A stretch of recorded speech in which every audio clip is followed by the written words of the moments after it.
Surely you know by now that Republican Speaker of the House of Representatives, Kevin McCarthy, was removed from his position on Tuesday afternoon.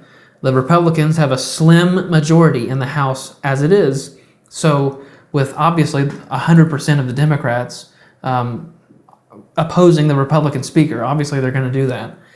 It didn't take many votes to remove him. 8 Republicans, 8, voted to remove the Speaker.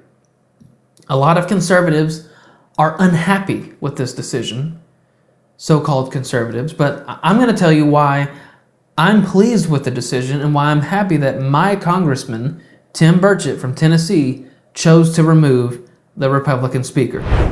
We were out the entire month of August. Our fiscal year ends September 30th. We took 2 weeks off in September, and then we get crammed up against passing what's called a continued resolution. And all that is just a stopgap measure to get us through 30 days or whatever. And then, once again, they told us we're going to pass this one so that we'll never pass another one again. So that's, I've been here 5 years. We've been doing it for 30 years, have not passed a budget. And then they tell us we're going to pass this budget so we don't have to pass another one again. That's like telling a crackhead, I'm going to give you crack, get you off of crack. Because we're just drunk with our great-grandchildren's money is all we're doing. We're spending our future away. We take in $5 trillion a year, and conservative estimates and the conservative plan had us spending over $7 trillion. And that's what these folks are patting themselves on the back over. And I just can't go down that road. Is it fair to say that to characterize your decision to vote against McCarthy and to remove him, it was just hey, we're seeing business as usual done, and that's just not good enough anymore? That is not good enough. The left-wing Democrats, they spend all this money on woke programs. Republicans, we spend it on missile defense systems that we don't need and that both parties have stock in. Case in point. And we vote and we killed legislation that had savings. We had an agriculture bill that had some pretty drastic cuts in it. It failed on the floor. We had a bill to add $30 billion new dollars, $30 billion to the Pentagon. Now remember this, those guys are a bunch of war pimps. All they do is push war. They have never passed an audit since they've audited the Pentagon. At one time, they could not account for 60% of their assets. Yet we keep rewarding them with more money. This time, $30 billion more dollars, and not one peep about it. And if you vote against it, you're considered you're not patriotic. I voted against it. I support the veterans. I support what's going on, but that is ridiculous. We are just going down this path once again of runaway spending. And I asked leadership. I said there was about 15 of us that were concerned about some of the issues. I said, get us in a room. And they wouldn't do it. They would not do it. They wouldn't talk about it, And so here's what happens, Bob. They pass these continued resolutions, and then they push us. And guess what? This last one, 45 days. So it puts us right up against Thanksgiving holiday. We're trying to get out of town like everybody else, and that's what they do. They do that on purpose. And then they pass what's called an omnibus bill. Now, an omnibus bill is 2,000 pages of Nancy Pelosi. You got to read it so you know what's in it. So what does Congress do? They read down 5, 10, 20, maybe 1,000 pages, I don't know, and they find out what's in it for them, what's in it for their district, which lobbyists are they having degrees out of these bills, and in your special interest. And then they stop reading, and all the rest, and they vote for it because what they got, they needed in their district, or they needed, or whatever, for the lobbyists. And that's why we are $33 trillion. We added $1 trillion in debt in 3 months, Bob. That's how serious this is. Leadership is not addressing it. If we don't address it, we're going to wreck this country. Now, they got on me and said, well, Burchett, you're going to cause the government to close down. Well, I dare say 3 or 4 days of government shutdown versus the total collapse.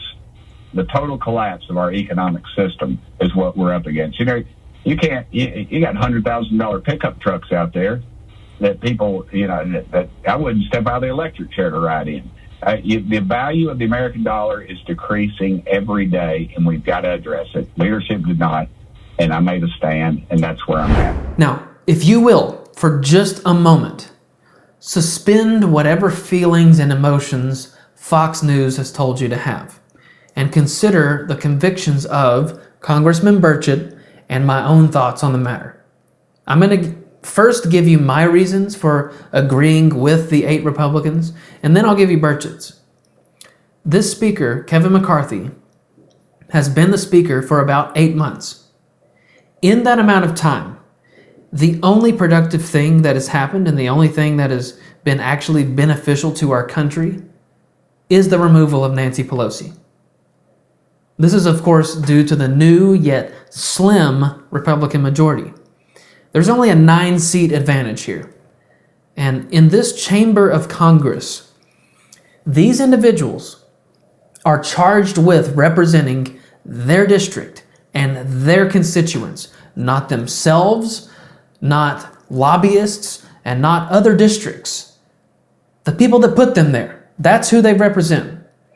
And the people of this country, by and large, are sick and tired of the economic kicking of the can, creating endless amounts of money from nothing, devaluing our money, driving up inflation, tanking the economy so that Joe can have favors over here and Sally can have her palms greased over there. We're also tired of the incredible lack of justice. We're tired of the treason and bribery and high crimes and other misdemeanors by the sitting president. And what has the now former speaker done in 8 months to address any of these things? Practically nothing. Now, Burchett listed his reasons. They took 6 weeks off, accomplishing nothing. This caused them to rush into a debate, a truncated debate over budgets and cuts and balancing, which led to nothing but a CR bill. They were told, we're going to pass the massive bill anyways, which is just going to create more debt. It's not going to balance the budget. It's not going to address the fiscal issues. But we promise. This is the last time, I swear. Burchett said, quote, "We're drunk with our great-grandchildren's money." He said the federal government spends $7 trillion a year, but only earns $5 trillion. You don't have to be an economic genius to see what that leads to. In this round of budgetary debates, the other 200 Republicans wanted to give the Pentagon a raise of $30 billion, which Burchett said has never passed an audit. When they expressed their dissent and a desire to meet with McCarthy, he refused. He wouldn't do anything to prevent these endless omnibus bills where they cram 1,000 things into a bill that's disguised as something like the Inflation Reduction Act. But it's so bloated with garbage and favors, it actually becomes the Inflation Creation Act. He mentioned that we add $1 trillion. We added $1 trillion in debt in 3 months, just in a 3-month period under McCarthy. And that we're up against the total collapse of our economy, which, for the record, has over $33 trillion. $33 trillion in national debt. And nowadays, when we say something like that, it's like it doesn't even matter. But we're saying trillion with a T. So regardless of what other so-called conservatives are saying about Burchett and the 7 other Republicans, it takes a lot of guts to be one of 8 Republicans out of 221 Republicans to take a stand. And I'm glad they did, because we have to take drastic measures to save this financial sinking ship. And not to mention the 2 legitimate names mentioned as candidates to fill the seat so far, Steve Scalise and Jim Jordan. I will take those 2 all day over McCarthy. So, in other words, these 8 may have done something extraordinarily helpful and historic. You probably need some roof repairs. If you feel that water dripping every time it rains, or those shingles are starting to look bad, the sooner you act, the better. So call my friends over at Turner Exteriors for an estimate on your roof today. If you tell them Blake sent you, they'll give you $500 off your new roof. Now, I know the guys and gals over at Turner Exteriors. They do fantastic work. You will love the new life they bring to your home.